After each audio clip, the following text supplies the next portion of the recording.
Here we are at Treaddur Bay Hotel. I just got dropped off by the bus. They don't use the bus number designations they say they're going to use. It's supposed to be bus 23, but he says, nah, don't worry about bus numbers. It's whatever the name is. Anyway, okay, I think this is Treaddur Bay. Treaddur.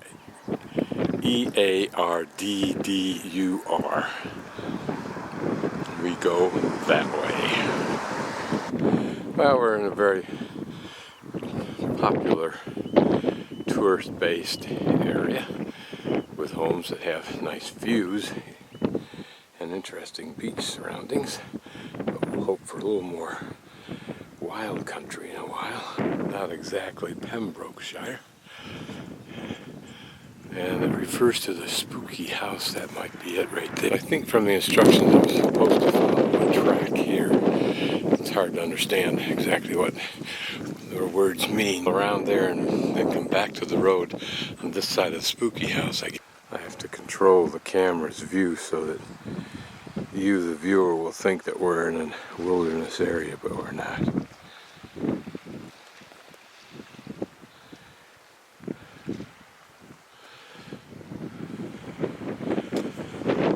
That might be the Ireland Ferry.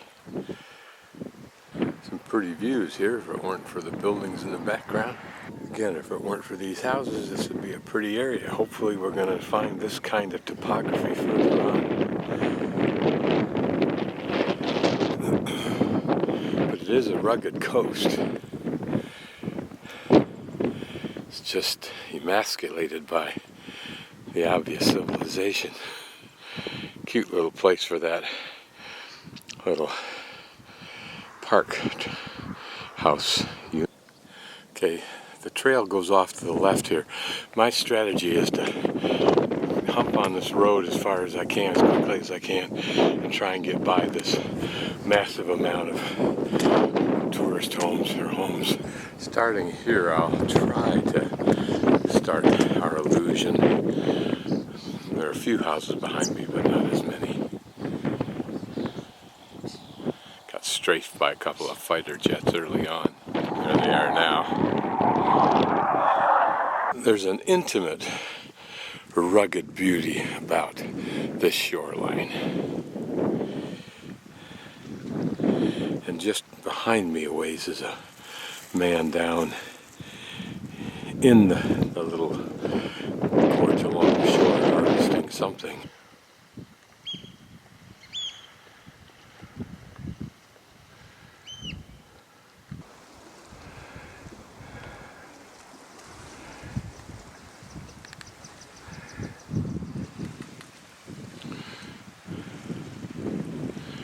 So where we're standing is probably an overhanging piece of rock.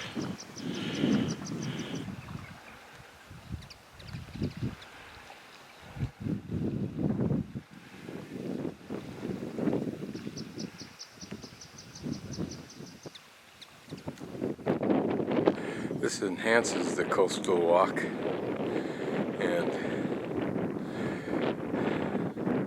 that doesn't hurt it. That damn near destroys it. And now, after a long circumvention around that caravan park on a road, which I could probably have just gutted out going by that, and it would have been fine. I would have had a good trail without a lot of houses. But anyway, I'm now back on the trail, so we'll see how it goes from here. This, I think, is called the moors. Britt told me the moors are pretty just much wide open spaces that are not used for agriculture just because they're not useful for agriculture. You know, if we were in Pembroke right now and we were looking at a scape like this, it would all have been converted into farmland of some sort, grazing at the least. That should be still Wales over there, and maybe some part of where we hiked at Pembrokeshire. And behind me and to the left should be Ireland somewhere. Here what I characterize as intimate shoreline. Different significantly than the dramatic Pembrokeshire, but in its own way interesting enough.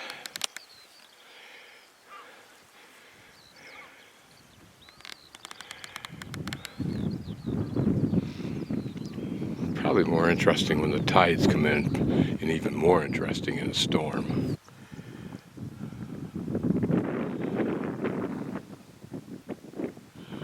That may be South Stack Mountain or something like that.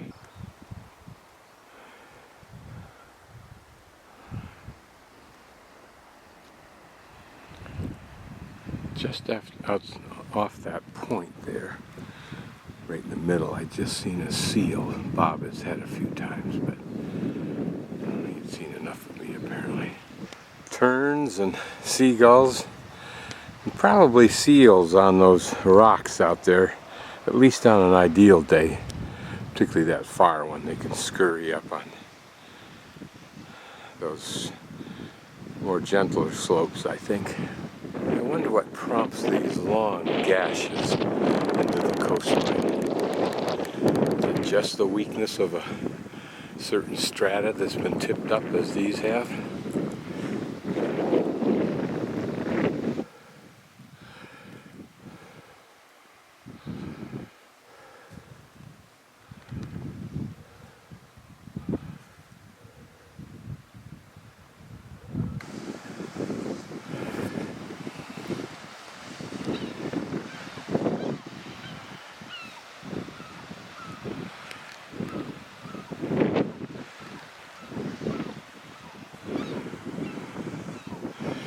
There in the distance, just over that ridge, is, I think, South Stack Lighthouse. We'll be going around there, or over, I'm not sure which.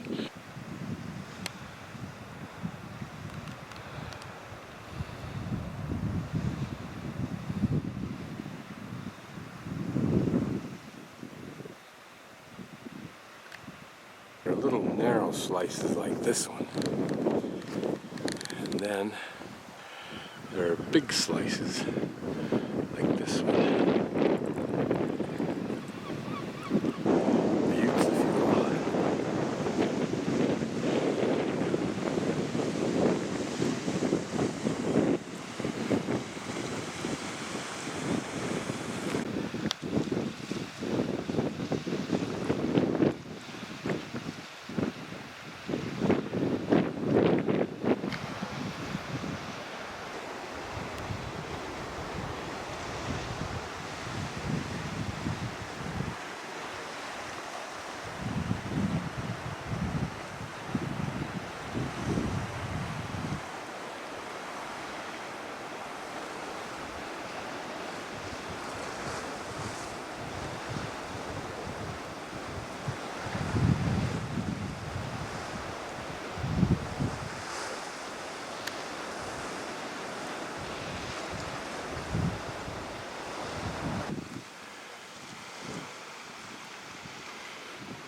Guess we have a hike for ourselves over that ridge somewhere.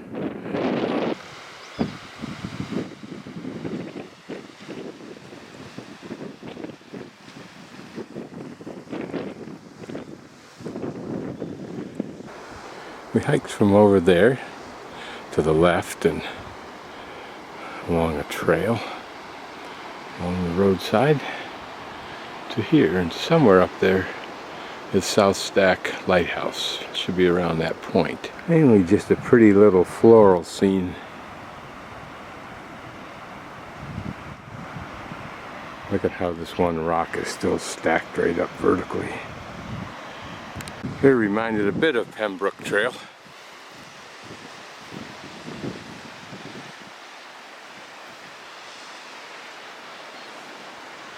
And our lighthouse.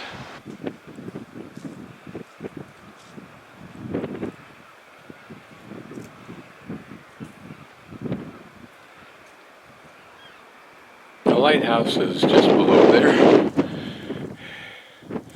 And we probably hiked over from that point over there and on down there. And now we're going to go somewhere there. I hesitate to even imagine exactly. Here's a pretty little spot something, glacier or whatever, has hollowed out that little depression for a lake. And here where the trail continues, another little depression. It's kind of neat. A rare solitude back here. And you can see our trail up there. I believe that's North Stack. Somewhere behind that mountain, which is the mountain, I forget what it was, Choi or something like that. There's those two little lakes that we saw a little hour ago or so. The lighthouse. And I'm up at what was once some kind of a fortress, or at least an installation made of stone. We're looking up the coast towards the northwest.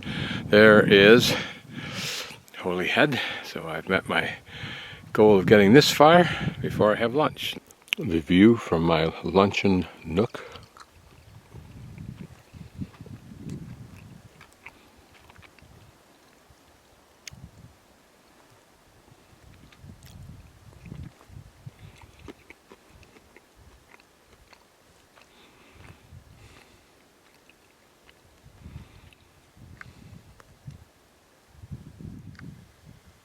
Probably ate lunch up there on that little hump,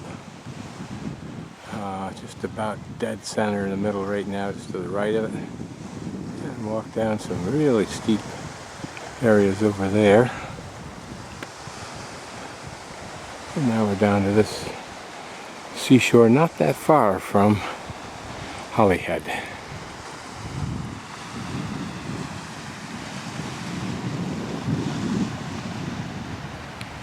So a nice pleasant walk around the bend up there.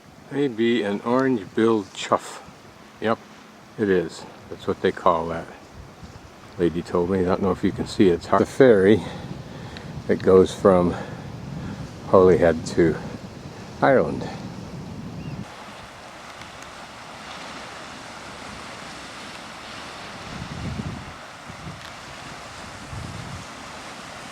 I think these are the tiny versions of that gorse that's in the big bushes alongside the trail in Pembrokeshire and here.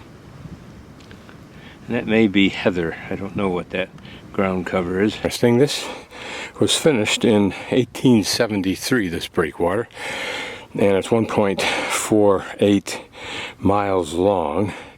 It's the second largest breakwater in the world. The first is San Diego in California. Another view of the breakwater. It looks like a fortress. Don't know what that is. We'll go up and take a look at it. The breakwater and this stone beach, if you can call it that. There, a worked stone of some sort from something.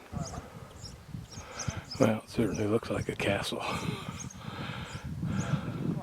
It's got the towers. I can only imagine what this faux fortress was initially for. It's all been closed up and abandoned now.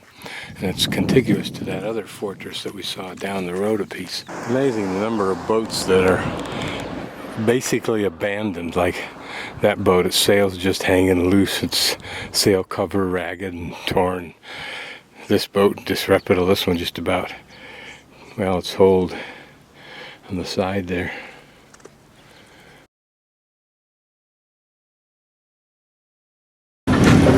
I'm on bus 61, and I'm leaving Hollyhead now, and we're going to go to this little place, Tregele, or however you pronounce it. And that's this little town right here where my thumb is. And then we're going to walk to the left, all along that road, get over here somewhere, and then I'm going to hike along the coast, along that coastline, back to this little town, Cemaes, or Cemaes, I think they pronounce it. And then I'll take the same bus back. I bought my return ticket back to Hollyhead. And then I'll do the same thing tomorrow, but instead of stopping there, I will continue through here to the next major town, which is Amlach. The main stops on many of these buses, local buses, is a Tesco store, and it's like our Walmart, I think. just because they're a major identifiable place to have a bus stop. Benefits of getting up early is that when I catch this first bus, there's nobody on it. And there's nobody at the bus stops often. So we just slam through, go right out to where I'm going. It's like they've got a nice bike path right along here, which is good. I haven't seen a lot of those in England yet.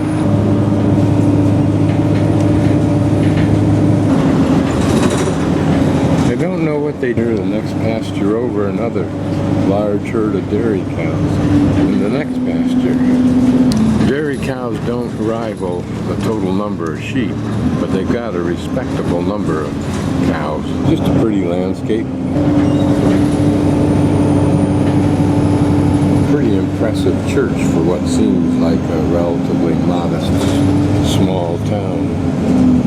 Jam factory apparently somewhere in here. No, it's down there somewhere. There's a tower there. This intersection, which is I think pronounced Tregele, and we're going to walk off down this road, which has a couple of benefits of a jam factory and a nature reserve.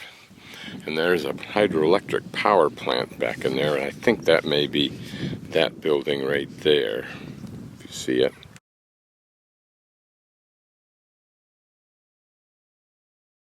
So we're just going to start. I'll walk down where you see my black arrow, past that pond, maybe a little bit farther so I can get down around right here is my goal.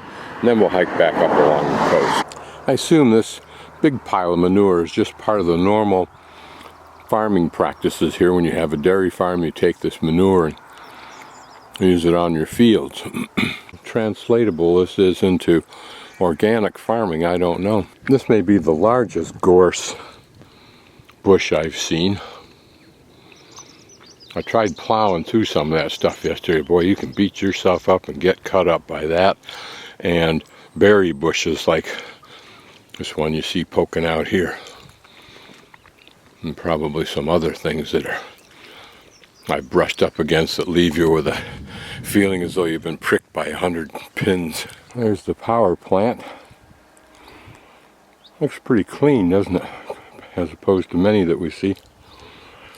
And there's a trail, I think, that goes around it somehow, which I need to be on the lookout for. Guess is that we can't transit across the face of it near the ocean. Here's a sign into the hiking trail. My guess is that this hooks around and then to the left, avoiding the power plant. So I'll be coming back this way, forcing us out onto the same street we're on now to walk back on. And the reason this looks so neat is it's a nuclear plant. And you'll notice not much traffic on this trail, which is just fine with me.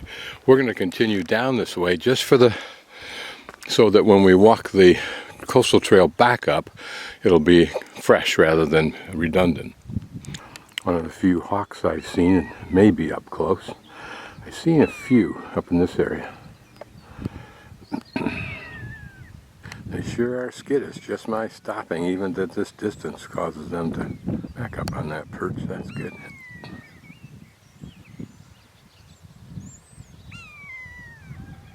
I think that might be.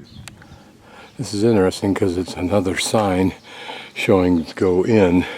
I would think it's where that loop I looked at earlier ends, but I don't see a sign coming from that direction towards me that indicates to turn, so you would miss this if you didn't look back. Anyway, you can buy quail eggs here, and I think the place is for sale.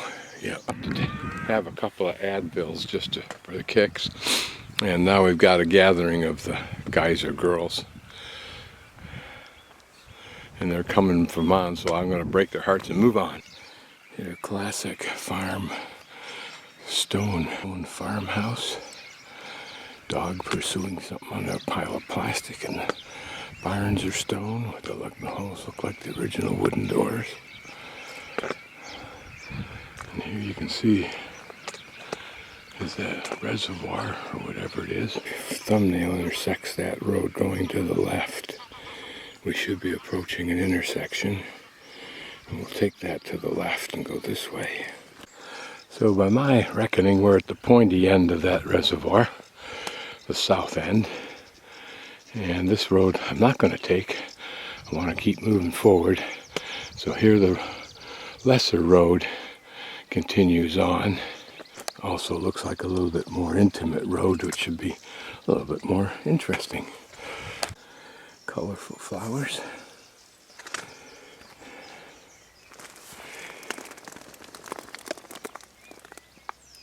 Looks like an old farmstead. The stone house having been painted and whitewashed and a little bit plastered over, I think. But the outbuildings there still in stone. Wall with that hedge alongside of it and on top of it. Nicely maintained old rusted out satellite dish. Isn't that pretty? I can imagine wealthy people buying this as a summer home.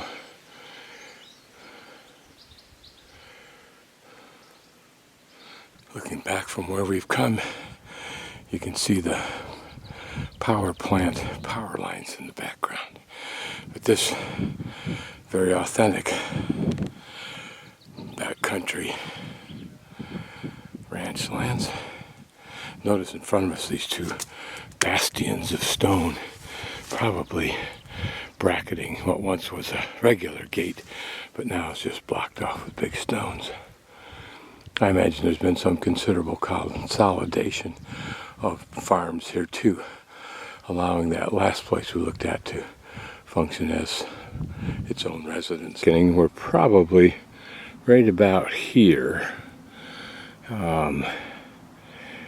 where that bay is. I think that's the bay right there. And I'm guessing that this trail line here, right to the right of my thumb, may be where we see this white line going along. And if I think it is, I'm still going to continue down further along this road till I get to this point, which will be looking back, perhaps where that line of trees is, way over on the other side of this little valley swale. And then diagonally cut back to the corner of this bay that we see called Han Porth, or Hen Booth. And we'll begin our walk along the coast. But isn't this pretty countryside? Nobody out here in the way of hikers. Just a few locals driving by once in a while. Friendly wave.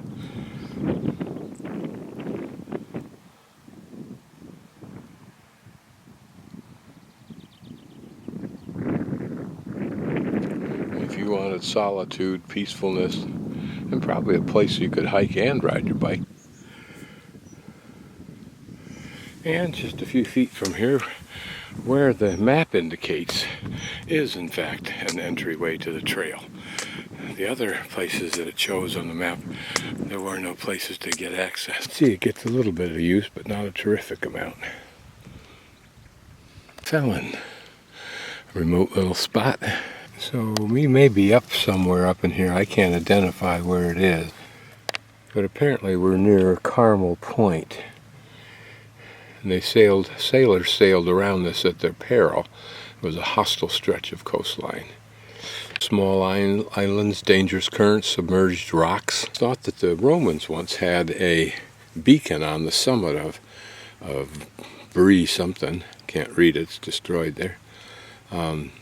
Two enormous white stones, when aligned with west, mouse, and other islands, provide an exact bearing to assist the passage of ships around the headland. Other early manners, the Vikings left their legacy in the form of place names here. For the Skerries, a group of small islands in which a lighthouse has stood since 1713, is a Norse word meaning skyer, meaning steep rock. Part of the Anglesey has probably been mined since prehistoric time, but the first written reference occurs in 1500. The 19th century chimney and the ruins around it witnessed the end of the copper boom. It starts off pretty enough, and this is the kind of environment that little house, hen something or other, enjoys on a daily basis. What a precious little spot they have. Here the sheep are not used to the casual human walking about. Pretty stream alongside this pathway now. Simple little device may have been used for centuries, although that looks like a recent chip hole, for keeping this door closed in one direction positively. Apparently some sheep got a little too clever for their own good. Stonework is very pretty here, both as it layouts on the land and the stonework itself seems quite nicely done.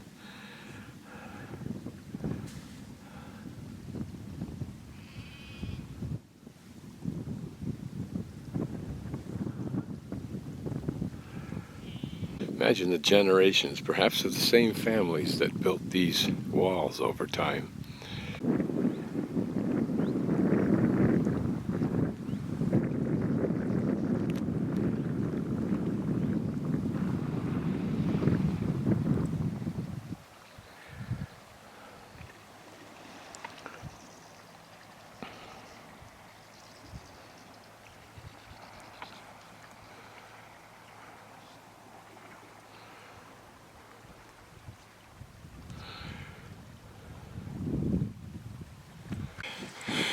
We came up through that little swale.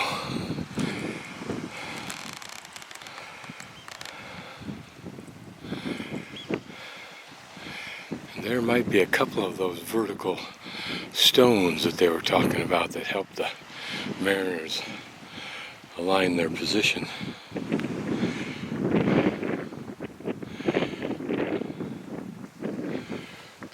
Here, the perimeter of this erosion of the cliffside here to my left.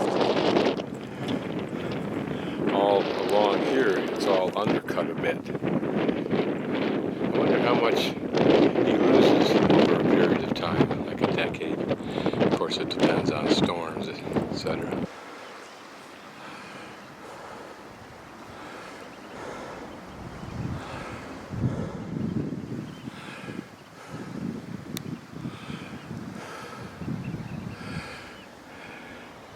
The old local church.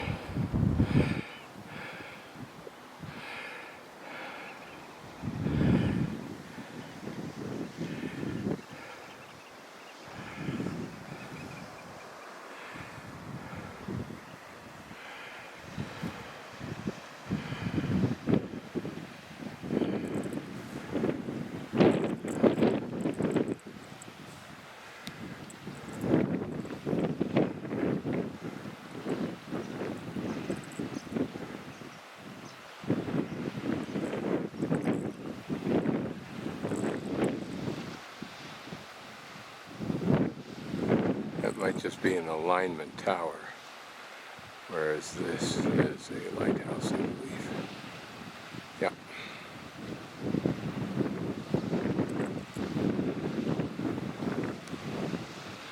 Excuse the fast pan.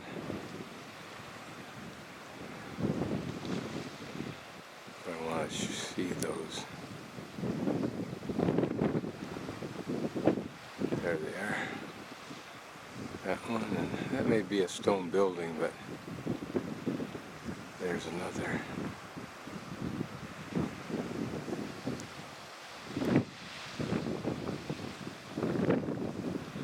So the alignment of all three of those allows a sailor to know his position.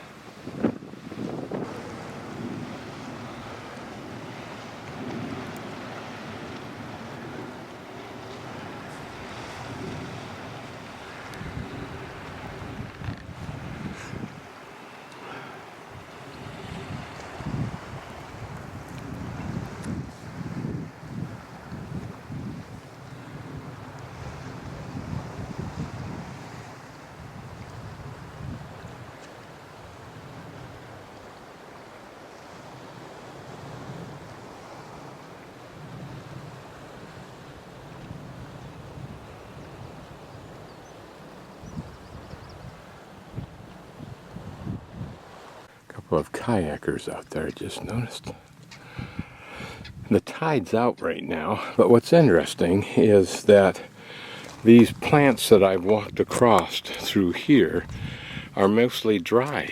Notice this one, just dry, as though it hasn't seen water for days, and that may be the case. Maybe the tide's height varies not only during the day, but during a monthly cycle of some sort.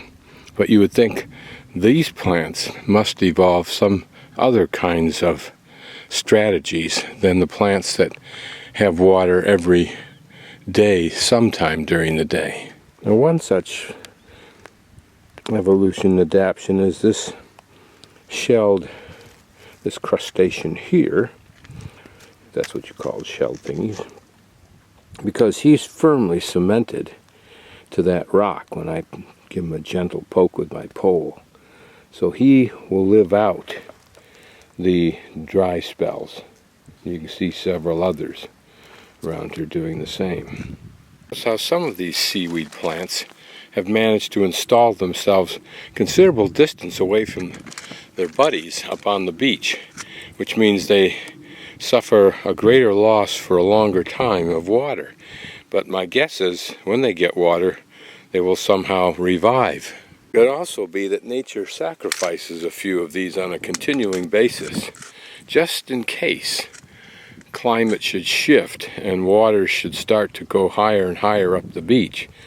Maybe there's some benefit in the fact that these pioneers were already there.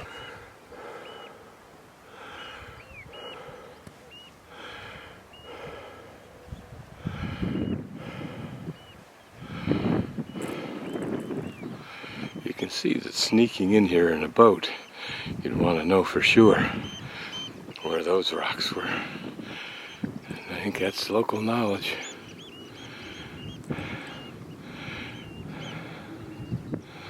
I think that may be that farm that we stopped and looked at that had the blue doors. There's a couple of mallard ducks right there in the grass. And when I walked back and by them, instead of flying and fluttering and squawking, the female just kind of moved her mouth. Now they're just hunkering down.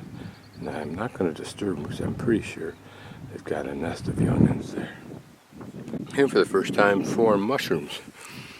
Not surprising that there should be mushrooms in a field, I guess, but I have not seen any on this trip. We won't be going any farther on that spit. We could, but there's no point in it because we double back.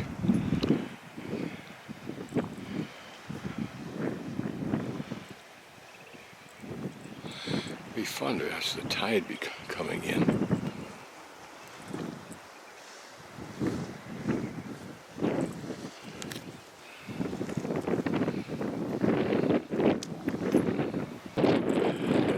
Insignia for this coastal path here and everywhere on Ainslie Island, or the Isle of Ainslie.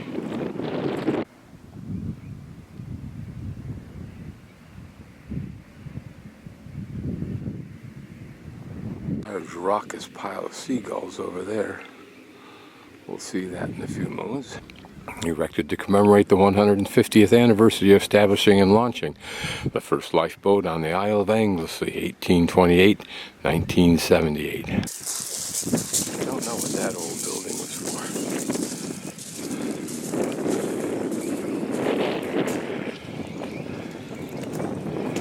It looks like that was either some old commercial structure. See how the windows have been filled in? But now it just may be a defense against any great storm surge. And back behind these white posts are nesting birds, gulls presumably, and that's why all the havoc.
there behind that shingled beach, as they refer to those flat and round-edged stone beaches, is where we saw the tern nesting colony.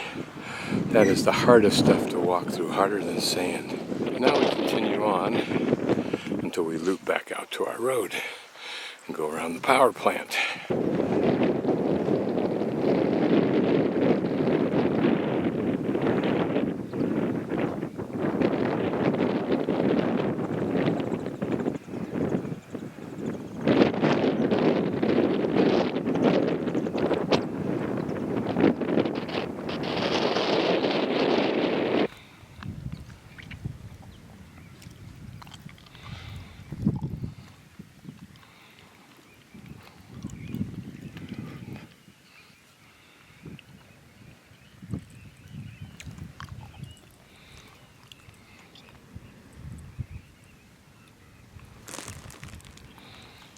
For what it is, it's actually industrially pretty neat looking. I say neat in the sense of discreet, doesn't seem overwhelming. The colors seem to go with the environment.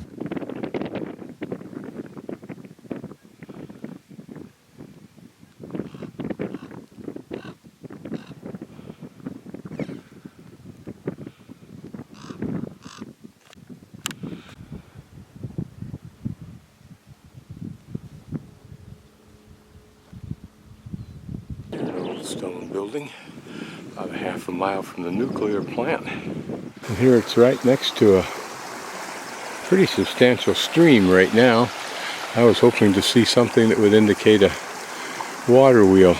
My guess is on that little rise is the remainder of some other building or structure.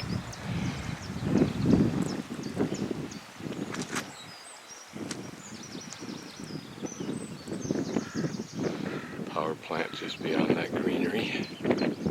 Interesting brick entryway. May well have had lights on it. Could it have been built in carriage times?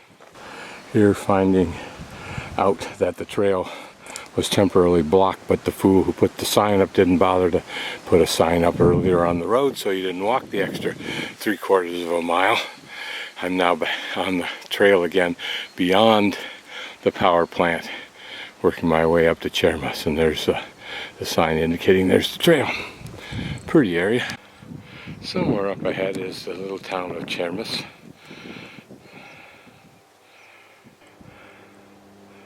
We're just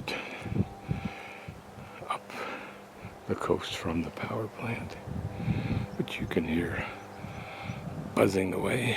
Up on a rise, in the neck between here and the bluff on that side, and looking around, looking at this piece of equipment installed in the rock, wondering what it might have been for.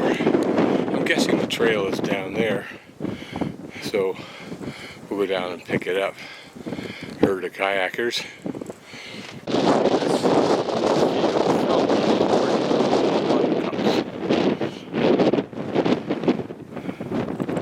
Here's a pretty little pathway.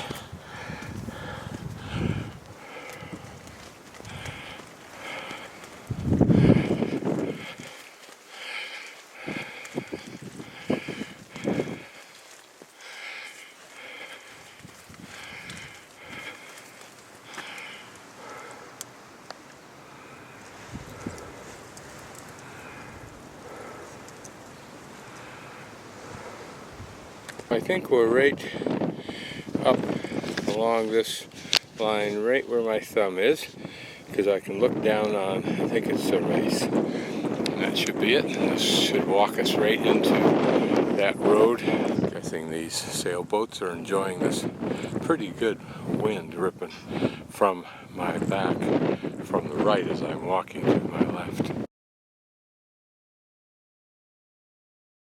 Somewhere this way, the young man tells me, I go to the main street, and there I will find the bus stop near the Chippy. I think that's a shop that sells fish and chips. This is a ford I don't believe I've ever seen in the United States. Oh. This is the busy little town of Cemaes. All the quaint little shops that are normal for their lifestyle, abnormal for mine. Don't see a lot of empty shops, but I haven't walked around much either.